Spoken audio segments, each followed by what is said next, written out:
everyone, this is Pico Entertainment and we're back again, and here now we have another video for you, and we're going to talk about the recently announced Indiana Jones and the Dial of Destiny, and whether it will deliver a worthy final chapter for one of cinema's greatest ever characters. Now there might be spoilers for all four previous films within the Indiana Jones franchise, so just beware when going into this overall video. Now, as we all know by now, Dial of Destiny is the fifth Indiana Jones movie, with Harrison Ford reprising the iconic role once more at 80 years old, starring alongside Mads Mikkelsen, Phoebe Waller-Bridge, Boyd Holbrook, and John Rhys-Davies also returning as Salah, and it was directed by James Mangold. The movie is set for release on June 30th, 2023. Now, whilst I wouldn't say there's been a super hype for this film, there's been the usual discussions as to whether this will be another failed continuation of a famous franchise.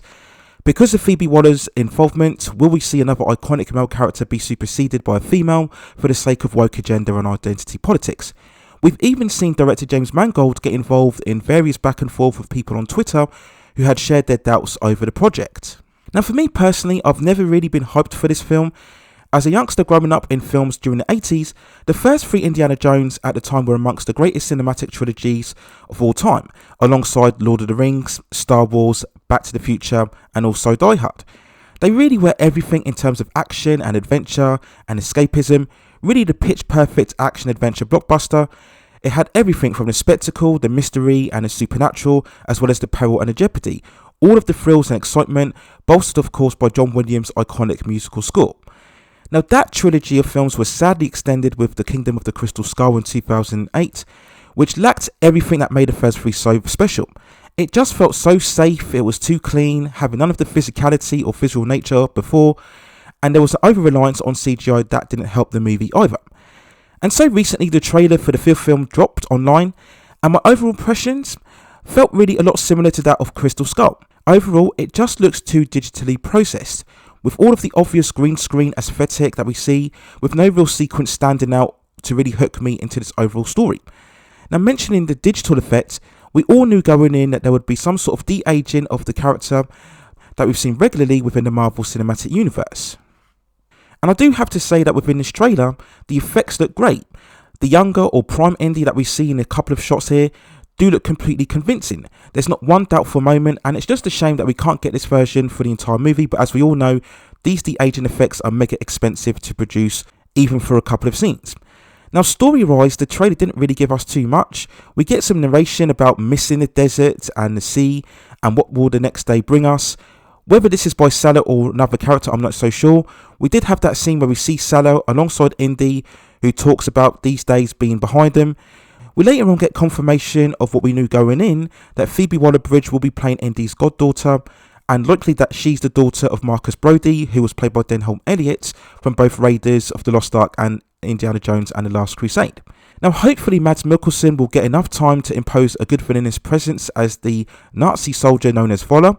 Now, if you go online and various sources, you will see that the story will centre around 1969, with Indy getting involved in the US government competing with the Russians in terms of the space race. Now, I'm sure there'll be some sort of ancient artifact or MacGuffin involved of what we've seen before. There's also been continued speculation that there will be elements of time travel. Now, this is something I'm not really happy about, as I've always seen time travel as some sort of cheat that writers use in order to reverse events or continuity.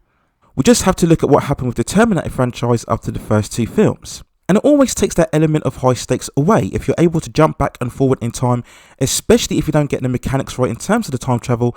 It just gets the audiences exposing all of the plot holes rather than just enjoying the story and adventure. There is again the issue of Ford's age and how well he will be able to perform in the role physically, because Indy is a physically active character. Somebody who's able to improvise and think on his feet as he's dodging all of these dangerous situations. Now, to be fair, there were a lot of moments of Indy being active in his trailer, whether he's using his whip in the final scene, or we see certain sequences of him riding a horse through the crowds or towards a train. There was one horrible CGI shot where he's leaning over the horse. You can clearly see that's digitalized, and again, that's one of the examples of why I'm concerned about this overall film. Now, how much will they work around or try to hide or deflect from his age remains to be seen. Will there be a constantly cutting back and forth in terms of flashbacks, where we go to the previous Indy and the current Indy? I hope not, because once more, the first three films are very simple, concise, plot-driven movies that had the heart and characterization and also the escapism. And from this first trailer, I'm just not getting the same feelings. And yes, I do think it's justified comparing this trailer or this movie to the classic entries, because that's what Disney and Lucasfilm are relying on. They're clearly relying on people's affection for the previous 3 in order to garner success for this 5th installment. And to be fair, this could be a solid film overall. It is of course the first installment not to have Steven Spielberg or George Lucas alongside John Williams, who is still in charge of composing the music, so that is a plus point.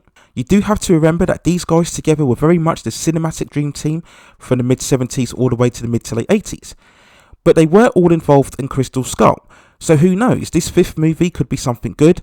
But from what I'm seeing for the trailer so far, there's just nothing here to get me truly overly excited. In fact, it just justifies the question that I've always had of this project, which is why? Why do we need another installment apart from the usual reasons of lack of creativity and willingness to support original ideas? I'm also not a fan of the Dial of Destiny as a subtitle, again dropping more hints that there will be some sort of time travel. So again, not that very inspired, and unfortunately, much like the trailer itself, not really giving me a lot of hope as to whether this film will be a success, but who knows? When we go into it, it may indeed provide a fitting and satisfying conclusion for the character. Again, we could argue that we already had that with Indiana Jones and the Last Crusade, but I will be indeed willing to give this movie a chance when it releases. And of course, when any future trailers drop and also when the film releases, I will provide further coverage in terms of a non-spoiler and spoiler review, and also provide commentary on how well the film performs at the box office overall. So there's my overall thoughts and feelings on the first look of Indiana Jones and the Dial of Destiny, and whether it will provide a satisfying conclusion for one of cinema's most iconic characters. Let me know what you think in the comments below. What are your thoughts on the film? Do you think it will be anywhere near as good as the first 3? Do you think it will even be better or even worse than Crystal Skull? And which of the films are your overall favourite in terms of the overall franchise? Let me know what you think in the comments below.